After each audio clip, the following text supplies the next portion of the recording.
falando, obviamente, sobre as suas pretensões enquanto presidente da República, né? Por exemplo, qual seria a primeira medida que você tomaria caso estivesse aí à frente da presidência? Vamos lá, no dia 5 de janeiro de 2027. Dia que agora o presidente toma posse no Brasil, graças a Deus, porque antes era de 1º de janeiro, não via nenhuma autoridade internacional porque estava tudo no Réveillon. Dia 5 de janeiro, o presidente tem que colocar, e é isso que eu farei nesse dia, o Brasil, especialmente nas áreas que estão hoje dominadas pelo crime organizado, em estado de defesa. E o que eu chamo de estado de defesa? É um estado especial proposto pela Constituição brasileira, que permite não só o presidente da República, mas as forças de segurança atuarem de maneira mais enfática no combate ao crime. Por quê? Porque uma das coisas que eu venho falando em todas as viagens pelo Brasil é que a gente precisa retomar as áreas que hoje estão na mão do crime organizado e devolver para o Estado brasileiro. Ou seja, 23 milhões de brasileiros, de acordo com pesquisas e já saiu na imprensa também, vivem sob o comando do crime. E nós precisamos libertá-los. Hoje, sem o estado de defesa, a polícia, por exemplo, não pode entrar numa casa ou num comércio sem um mandado durante uma operação policial. E é lá justamente que se escondem os bandidos, especialmente as lideranças do tráfico. A gente precisa poder entrar, precisa capturar eles e desmontar o aparato do crime. Essa operação também não ficaria só circunscrita a bairros e favelas. A gente entraria no Porto de Santos, inclusive há suspeitas do Porto de Paranaguá de atuação do PCC, um porto que fica aqui no Paraná. Porto de Pecém, por exemplo, lá no Ceará, ele está sendo alvo de uma tentativa de tomada agora do Comando Vermelho. Então, colocar áreas especiais dentro de um estado de defesa é a primeira ação para a gente retomar o território brasileiro. E isso não é apenas uma coisa enfática e concreta. É basicamente uma forma do governo brasileiro atuar de modo a recuperar milhões de brasileiros que estão fora desse pacto social, que é o pacto social da Constituição brasileira. Então, a principal preocupação seria a questão de segurança, pelo que dá para compreender com essa medida. Agora, quando se fala, né, nessa questão do estado de defesa, há ali uma certa controvérsia em relação a isso. Entende que é uma medida tranquila de ser tomada? Quem é que faria, por exemplo, essas ações, essas operações todas? Polícia Federal? Não, as polícias estaduais, elas têm autonomia e elas podem atuar junto com o governo federal nisso. A Polícia Federal, ela pode atuar. Forças Armadas podem atuar apenas de maneira auxiliar. Elas não têm nem experiência de combate. E esse efeito seria muito claro. A gente tem um papel hoje no Brasil que não é apenas fático, mas ele é simbólico. A gente está aceitando o Estado brasileiro que milhões de brasileiros vivam à margem da sociedade. Que eles vivam basicamente num Estado paralelo com regras paralelas. Então, há de ser enfático nesse tema. Até porque mais radical e absurdo é a gente aceitar que o crime organizado exista. Né? A coisa mais maluca que a gente coloca na nossa cabeça é a normalização de um Estado paralelo. E hoje ele é normalizado. Hoje você anda, por exemplo, pelo Ceará, como eu andei, tem cidades inteiras e bairros inteiros. Santa Quitéria é uma cidade tomada pelo Comando Vermelho, bairros inteiros de Fortaleza. Lá tá ali, você vê, o cara picha no muro. Essa área você pode entrar, essa área você não pode entrar. Essa área você pode fazer comércio, essa área não pode. A gente aceitou isso. Ao naturalizar isso, a gente naturalizou o absurdo. Mas depende do desejo do presidente da República, pura e simplesmente, essa definição, como você traz? Primeiro depende do desejo da população em votar num presidente que tem essa agenda. Então ela tem que ser majoritária na sociedade civil. Então, ao invés de eu ficar jogando platitudes, vir aqui e falar, não, eu quero lutar pelo povo.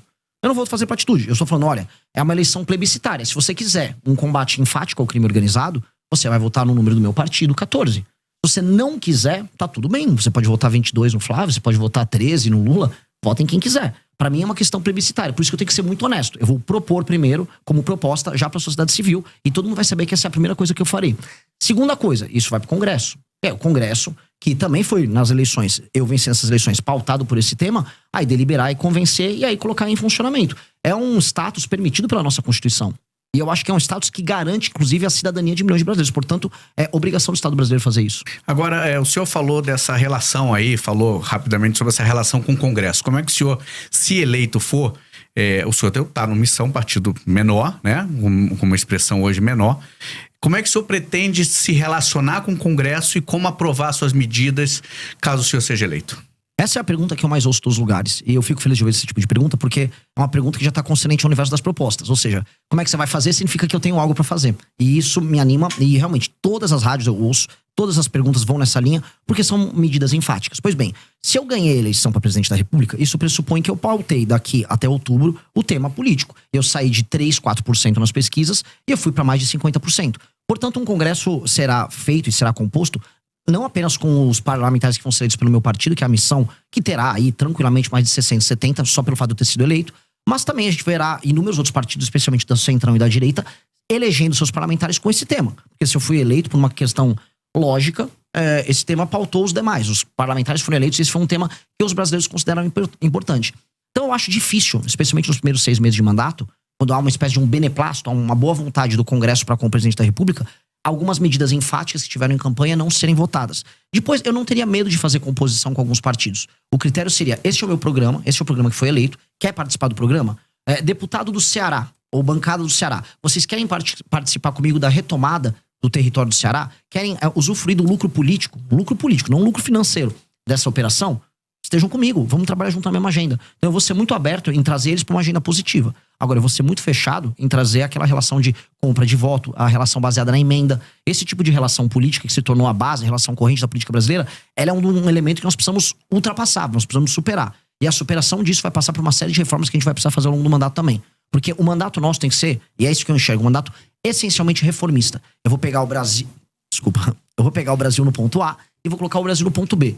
E esse ponto B significa um Brasil que não tem mais crime organizado, que as leis penais e leis de processo penal vão se alterar, que a questão fiscal, ou seja, a questão econômica, reformas que mexam na forma como o governo gasta o dinheiro dele, que termina cobrando imposto caro das pessoas, seja resolvida, numa relação justa do Pacto Federativo, ou seja, vocês aqui no Paraná pagam imposto demais, mandam dinheiro demais pro governo, mas recebem de menos. Enquanto tem prefeito no Piauí não fazendo nada com esse dinheiro que eles recebem. Isso também tem que ser endereçado. Mexendo nisso, a gente não apenas melhora a vida das pessoas e melhora a questão econômica, mas eu mexo na correlação de forças com o Centrão. Porque no fundo a tua pergunta é pertinente, porque a gente sabe que nenhum presidente governa de verdade. E esse presidente não governa de verdade por quê? Porque existe essa entidade chamada Centrão. Uma entidade amorfa, que uma hora tá com o presidente, uma hora não tá. O que ela faz para estar no governo? Ela põe uma faca no pescoço e exige dividendos. Em geral, esses dividendos são financeiros. A gente tem que alterar o sistema de recompensa para que isso não aconteça com essa intensidade. Mas um desses dividendos também, quer dizer, até a questão de ocupação do governo, né? Com ministérios, com autarquias, impostos chaves, normalmente que tem ramificação pelo resto do Brasil e um orçamento gordo. Como é que o senhor pretende? O senhor pretende, por exemplo, entregar pastas, ministérios importantes para partidos como o senhor falou do Centrão? Se for para fazer ocupação e cooptação, especialmente para dar o nome aos bois, vamos pegar aqui a Codevasf, a Companhia de Desenvolvimento do Vale do São Francisco. Que é disputadíssima. Sim, porque, inclusive, o Rio São Francisco, ele corre, né? Minas, vai Pernambuco, Bahia.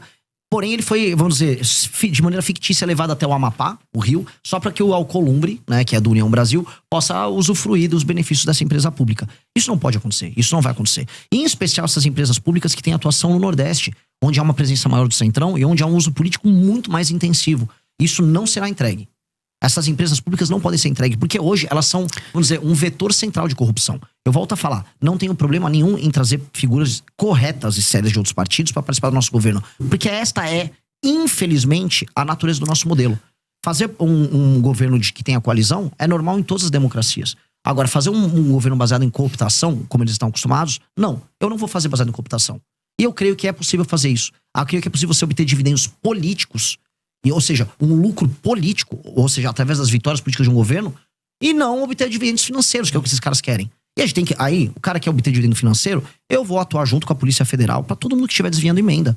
Eu vou conversar com o Supremo Tribunal Federal, que tem inclusive investigações em curso, e nós vamos colaborar para que as emendas sejam investigadas. Porque não pode existir um governo que se baseia na compra e cooptação dos parlamentares. A gente está falando agora de emendas só das obrigatórias, mais de 60 bilhões nesse orçamento anual. E o senhor pretende mexer nesse vespeiro das emendas? Precisa. Como? Porque hoje o Congresso cooptou o orçamento do governo, né? Como é que o senhor pretende, qual que é a proposta que o senhor vai levar eleito para os congressistas com relação à emenda, que é uma moeda cara, custosa aos parlamentares? Se vocês me permitirem, eu puder estender um pouquinho mais nesse tema, esse tema é muito importante. É um dos temas centrais para mim. Por que existe a emenda e por que ela funciona? A emenda é hoje a razão de ser de um deputado federal no Brasil. Os partidos políticos elegem deputados porque os deputados enviam para o partido político tempo de TV, fundo partidário e fundo eleitoral. Essa é a lógica. Portanto, o partido fica rico conquanto ele eleja esse número grande de deputados. E o que o deputado faz quando tá lá? A maior parte.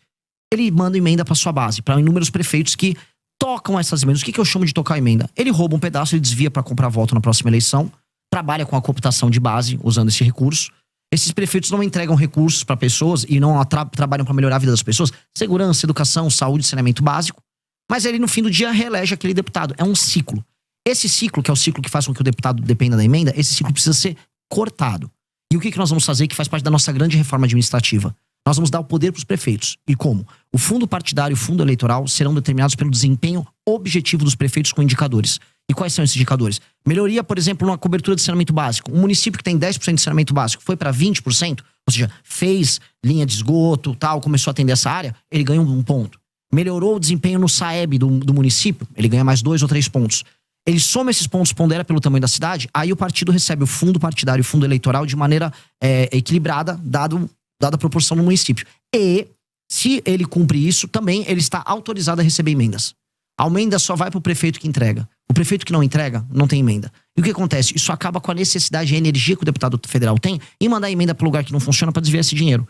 Então, nós podemos muito bem transformar a emenda num sistema de incentivo a bons prefeitos. E aí eu empodero o prefeito, que é quem precisa ser empoderado, e eu tiro o poder do deputado nesse sentido. E aqui você tem uma tensão, essa tensão já existe. A frente dos prefeitos e a turma dos deputados vivem em conflito. E aí eu empodero o poder executivo, que é quem entrega as coisas para as pessoas nos municípios, e eu tiro esse jogo absurdo que tem na mão dos deputados federais, que é um problema. E hoje ainda mais um elemento. O STF está indo para cima das lideranças partidárias que estão usando a emenda do orçamento secreto para comprar voto, para fazer desvio, e estão ficando multimilionários. Há uma tensão ali, e essa tensão faz com que as principais lideranças do Centrão hoje estejam com muito medo. Eu vou pegar um governo em que esses caras vão estar com medo. Então aí é o momento da gente negociar. É o momento de baixa deles. Eu já ia perguntar duas questões sobre isso para entrar na conversa. Primeiro, como é que vai combinar com os russos? Como é que vai combinar aí para não ter, né, digamos assim, uma devolutiva? A gente já viu como é que fica a questão de um governo que não tem viabilidade dentro do Congresso para gerir. E segundo, toda a emenda parlamentar é ruim? Nem toda emenda parlamentar é ruim. A emenda que é obrigatória e que ela é cumprida de maneira transparente, ela pode entregar um papel. Agora, a emenda do orçamento secreto, ela é ruim. A emenda do orçamento secreto, assim, nada que precisa necessariamente ser secreto vai ser bom. Tanto que as entregas do orçamento secreto são sempre meio secretas também. O cara nunca divulga exatamente. E aí você vai procurar, você encontra empresas de familiares de parlamentares, empresas de familiares dos prefeitos. Empresas fantasmas. Empresas fantasmas de toda sorte. Mas não há um risco, por exemplo, dessa questão da governabilidade, o Congresso dar uma resposta em relação a isso? Porque até agora não mostraram interesse nenhum, tanto na transparência quanto na questão de abrir mão dessas emendas. Ao contrário, só aumentam. Mas aí você vai precisar de um presidente da República que não tenha rabo preso com ninguém, que tenha força e capital político, e que vai gastar o seu capital político fazendo essa medida, que é uma medida não de governo, é uma medida de Estado. Essa é uma medida que altera o Brasil. Eu vou te dar um exemplo simples. Houve um presidente da República que já atendeu, vamos dizer, que já atacou o interesse do Centrão uma vez, de uma maneira muito clara, que colocava prefeito do Centrão na cadeia. Foi o Fernando Henrique Cardoso passando a lei de responsabilidade fiscal. Ora, o Fernando Henrique Cardoso conseguiu isso nos anos 90. Nós podemos conseguir isso também. Ou seja, se eu ganho a eleição presidencial e eu vou pra cima do enfrentamento ao crime organizado, a gente pode ver que tanto com o Bukele, o próprio Milei teve um pouco desse efeito, você ganha popularidade, você ganha capital político. A questão é, o que o presidente da República faz com o capital político que ele acumula? Alguns ficam, não, vou manter o tempo todo, que eu tenho que pensar na próxima eleição de prefeito. Se eu acumular esse capital político de popularidade e de respeitabilidade, eu vou gastar ele todo fazendo uma reforma que altera a dinâmica da política do Brasil. Porque isso vai impactar na qualidade das prefeituras, para a vida das pessoas nas cidades serem melhores, e vai mexer no sistema político para que o Centrão perca parte desse poder. Isso precisa ser feito. E eu vou ter apoio de inúmeros partidos. Veja, mesmo alguns partidos do Centrão vão preferir o meu modelo. Nem todo mundo no Centrão quer operar com esse modelo. Prefere um modelo, por exemplo, mais municipalista. Eu tenho certeza que se eu conversar com o Kassab, que é do PSD, ele vai preferir esse modelo. Então não é todo o Centrão que quer viver disso. Isso aqui é um modelo que o baixo clero do Congresso adotou, que é a forma que permite que um deputado, em geral, semi-analfabeto, burro, pouco comprometido com o funcionamento da cidade dele, desvie grana, põe um dinheiro no bolso e se reeleja com a compra de voto. Ou seja, o Brasil está sendo tomado por parlamentares e administrado por parlamentares absolutamente corruptos. São eles que não deixam o Brasil andar. E são eles que a gente vai combater. Então, mesmo dentro do parlamento há quem seja contra, e nos prefeitos na sociedade civil, isso é facilmente, vamos dizer, isso é fácil de explicar e eu vou conseguir convencer. E eu vou gastar meu capital político com isso. Agora, candidato, o senhor falou aí, você citou o presidente de El Salvador, o Bukele. O que o senhor vê nele, ou o que o senhor se inspira?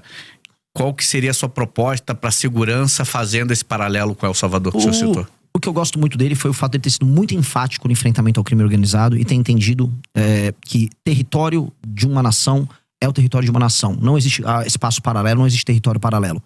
O Bukele, ele fez isso, ele pegou uma das nações que eram mais inseguras das Américas e transformou naquela que é hoje, em termos estatísticos, falando de homicídio, a nação mais segura das Américas. Mas há também denúncias de abusos lá, né? Antes havia muito mais denúncias de abuso, simplesmente porque as pessoas morriam em um número muito, muito maior. Agora, o Estado fez isso com a aprovação das pessoas e com a aprovação do Congresso. Erros e falhas, um eventual erro policial, sempre haverá. A polícia não é perfeita, assim como políticos não são perfeitos e seres humanos não são perfeitos. Seria um efeito colateral? A questão é se você já vive ou é efeito colateral, que é viver na mão do crime.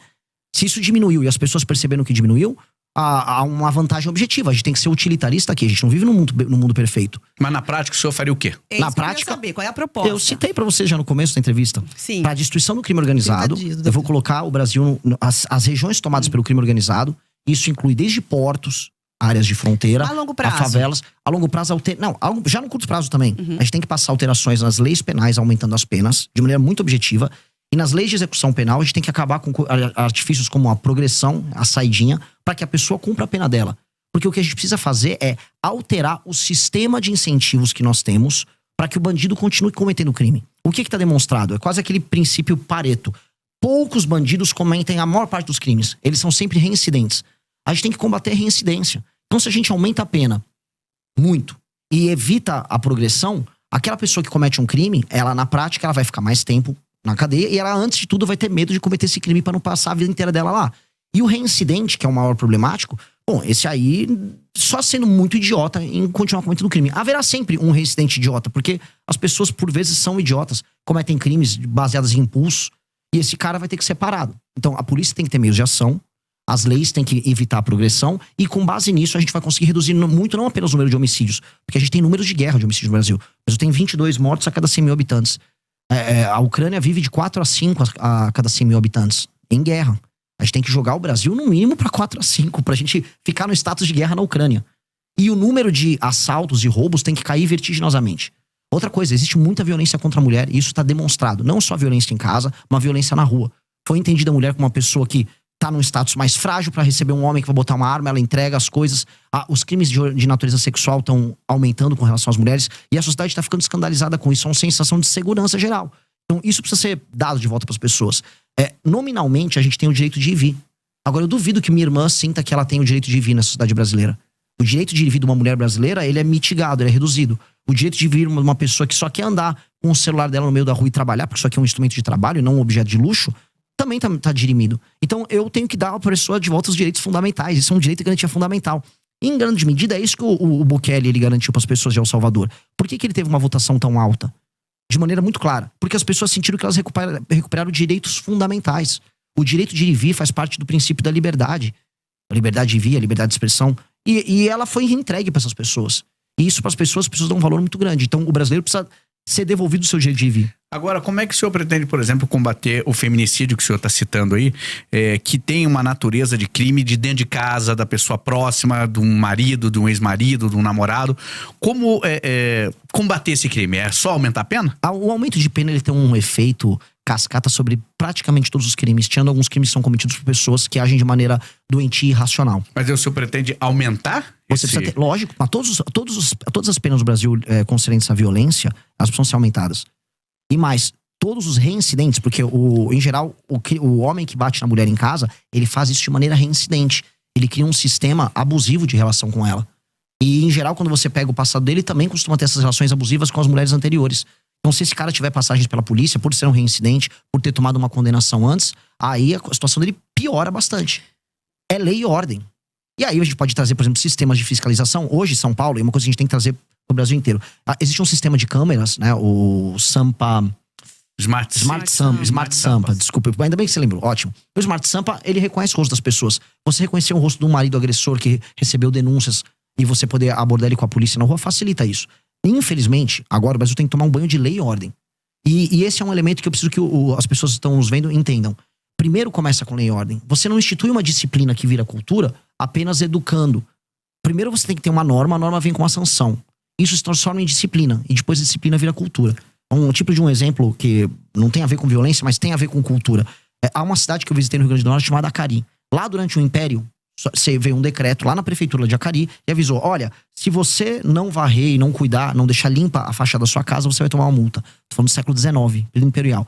As pessoas tinham medo da multa, aquilo se tornou um costume, do costume virou uma cultura, da cultura virou orgulho. A cidade é um brinco até hoje. Singapura era assim, uma cidade de pescadores destruída, um local muito pobre com brigas étnicas entre religiões diferentes e matrizes étnicas diferentes. Veio uma liderança, essa liderança estabeleceu lei e ordem de maneira muito intensa.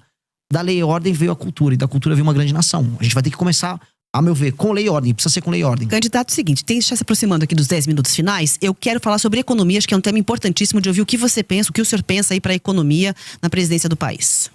Vamos lá. O Brasil é um país que ele é extremamente injusto para com quem trabalha e produz. Se você tá nos ouvindo agora e tá indo pro trabalho, tá rodando de Uber, tá fazendo uma entrega, tá em casa produzindo alguma coisa para mandar para fora, muita dona de casa faz isso. Você entende que você trabalha, você fica uma parte pequena do fruto do teu trabalho, E mais, você se sente injustiçado porque você vê uma massa cada vez maior de pessoas que recebem benefícios e você fala, poxa, às vezes eu sou pobre, tô ganhando pouco, uma pessoa tá recebendo um benefício sem merecer, ou um juiz tá ganhando um penduricalho gigantesco, tirando 200 mil reais por mês, ou eu vejo uma grande empresa recebendo benefício fiscal e aí acaba nem entregando o serviço. Você fala assim, pô, o que tá acontecendo? Eu estou sendo um otário. E sim, se a gente olhar na letra fria da lei, o brasileiro comum que trabalha e produz é um otário. E isso tem que ser invertido. A nação brasileira tem que ser amiga de quem trabalha e produz. E isso tem que ser alterado urgentemente. Isso funciona desde o Pacto Federativo, que pune estados que trabalham e produzem, que pagam mais impostos, tá, até o cidadão pequeno, que é um entregador. As pessoas mais pobres pagam mais impostos. E onde eu vou começar? Eu e o nosso deputado federal do Partido Missão, Kim Kataguiri, a gente já protocolou uma PEC que faz a grande reforma fiscal brasileira, que mexe desde renúncias fiscais fraudulentas que existem no Brasil, até super salários, até penduricalhos do judiciário, até aposentadorias exageradas de militares e membros também do judiciário. E mexe também em emendas parlamentares. Ou seja, ela vai mexer em inúmeros temas. Inclua aí, até peço, inclusive eu faço um desafio para os próximos pré-candidatos, porque eu falo aqui, tem que ter uma outra reforma da Previdência. Haverá e vai precisar ser feito. A nossa já inclui. E eu quero ver os outros falarem. Porque se não falar e ficar escondendo na campanha desonestidade, também deixo esse desafio, porque não vai poder continuar mantendo o BPC, que é o benefício de prestação continuada, da forma como tá, crescendo como tá, vai estourar as contas públicas, a gente vai precisar normatizar isso, existem muitas fraudes envolvendo isso, e com isso eu preciso achar 200 a 300 bilhões de corte de gasto no orçamento.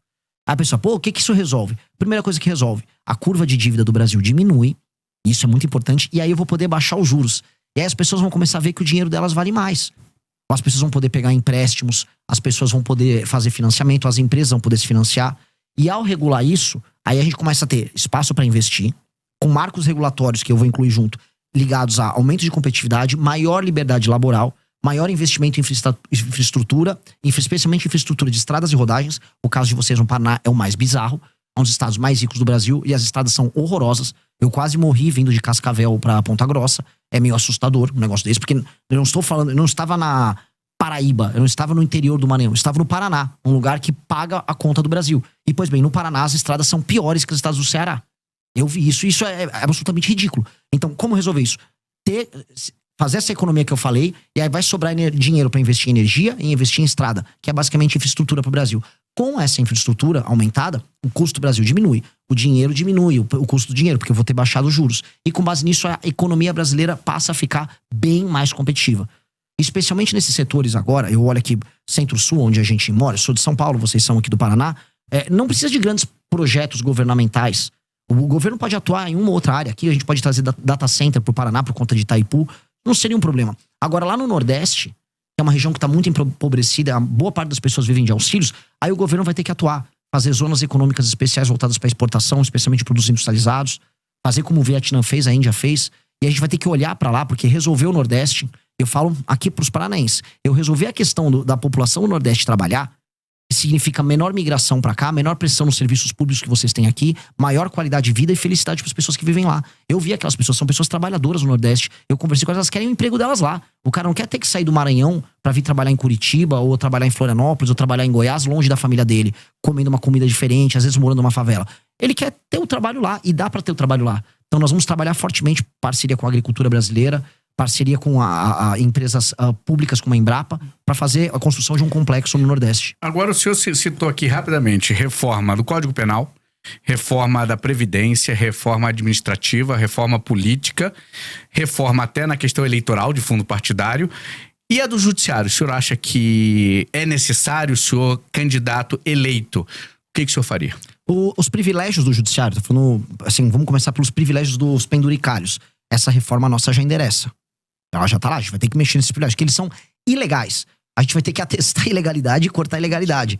É que, né, quem vigia o vigilante, né? O vigilante é o judiciário e ele não quer ser vigiado por ninguém, porque ele mesmo faz os próprios privilégios. Nós vamos ter que usar o Poder Executivo com um projeto bem claro para coibir isso, acabar os penduricários. Agora, quando eu vou falar do outro tipo de abuso, o abuso do STF, do Supremo Tribunal Federal, aí eu preciso ser muito claro. A gente vai precisar tomar medidas que alterem a dinâmica atual. Por exemplo, a gente tem que acabar com essa farra das decisões monocráticas. 83% das decisões são monocráticas. Outra farra que tem que acabar é a farra dos escritórios de advocacia ligados a ministro do Supremo. Mas isso não vai competir, por exemplo, não vai ficar, desculpa, até a competência do Congresso vai ser feito pela presidência? Mas o presidente, junto com a sua bancada, podem fazer isso. O governo federal pode atuar junto com o Congresso para projetos que podem ser de iniciativa tanto do Congresso quanto da presidência da República. E aí, o presidente da República tem que botar sua força política nesse projeto. Sua força de convencimento. Outra força de convencimento que ele precisa ter. Nós precisamos ter um foro, o tal do foro privilegiado que hoje é o STF, deixou de ser uma ferramenta da democracia. Pra galera entender, ele foi desenhado lá no final da ditadura, pro começo da redemocratização, como um instrumento que protegeria os deputados de uma perseguição que eles poderiam ter de juízes nos seus estados. Dá até pra entender a necessidade do foro especial. Só que hoje ele é um instrumento que o STF tem o Senado, que é justamente quem pode fiscalizá-lo, na mão. Então a gente vai fazer diferente. Vamos criar um foro especial, um foro pequeno, sem contratar ninguém. Você seleciona via sorteio desembargadores, randomicamente dos estados, eles ficam 2 meses no mandato, e eles julgam as ações oriundas do mandato dos parlamentares. Rotativo e um magistrado não pode julgar um parlamentar do seu próprio estado. Simples, retira do STF essa prerrogativa. Também a gente tem que fazer uma coisa no STF que é um absurdo. A gente tem que inserir uma coisa que tem nos Estados Unidos, que é o filtro de acesso. Ou seja, hoje todo mundo pode entrar com uma ação, uma DIN lá no STF, todo partido político, sindicatos, associações com presença nacional. Isso tem que ser cortado. Só ações de natureza constitucional podem parar lá e ser aceitas lá. Hoje no Brasil, o STF toca 8 mil ações, enquanto a Suprema Corte Americana só 50. Isso tem que ser alterado. A gente está chegando ao fim da entrevista, mas preciso perguntar da composição do seu ministério, se haverá redução. De forma bastante breve, já tem nomes para os ministérios. Faria que tipo de reforma falando, então, na questão ministerial? Haverá redução de ministérios, especialmente porque hoje o ministério é um instrumento de cooptação e de proteção jurídica. Você ganha, vamos dizer, foro especial sendo o ministro da República. Haverá redução. Mas isso não é, aí eu preciso falar, isso na maior parte dos casos é uma medida que tomam pra fazer marketing. Tipo, olha, reduzir, veja como tô economizando. Você não tá economizando muita coisa, mas você sinaliza que você vai ter uma administração mais racional. Uma coisa que eu vou fazer, que economiza bastante em termos de máquina pública, é inserir machine learning e inteligência artificial em boa parte do serviço público, especialmente na parte da saúde, instituindo o prontuário único. São medidas que racionalizam o gasto e melhoram muito a eficiência. Então isso vai ter um efeito muito legal, muito positivo. E aí, falando em termos de corte de gasto, para trazer um tema até jogar de provocação para os demais pré-candidatos, especialmente os da direita, quero saber quais são as empresas que eles vão privatizar. A gente está falando de maneira clara, os Correios precisam ser privatizados, tá? E empresas públicas que não apenas são deficitárias, mas que não apresentam resultado prático para o Brasil, nenhum ganho para o Brasil, elas precisam ser privatizadas ou encerradas, porque hoje elas viraram instrumentos de cooptação. O senhor, pelo que eu entendi, deu aqui umas estocadas na esquerda, na direita, mas o senhor, para chegar à presidência, possivelmente vai ter que passar por um segundo turno. Aceita apoio de quem vier, da esquerda, da direita? Rejeita algum? Como é que vai ser seu posicionamento? Eu rejeito apoio de pessoas que sejam corruptas, até porque hoje no Brasil a coisa mais comum é você receber apoio. Mas a gente tem corrupção dos dois lados. Não, mas eu não estou fazendo distinção de lado. Até porque os escândalos de corrupção no Brasil, especialmente do Master, não tem lado. Tá todo mundo ali. Pois é. Por isso que eu tô muito tranquilo. Eu não tenho nada a ver com isso. E hoje a coisa mais comum é você nem precisar pedir apoio. Hoje os corruptores, eles batem na tua porta pra te comprar. Então eu vou ser muito cuidadoso nisso. Apoio político, quando sincero e honesto, não se rejeita. Independente de cor partidária. Depende de cor. Agora eu sei assim, a esquerda nunca vai me apoiar. E se ela vier me apoiar, eu tenho que desconfiar do que eu tô fazendo. Que eventualmente eu tô fazendo alguma coisa de errado.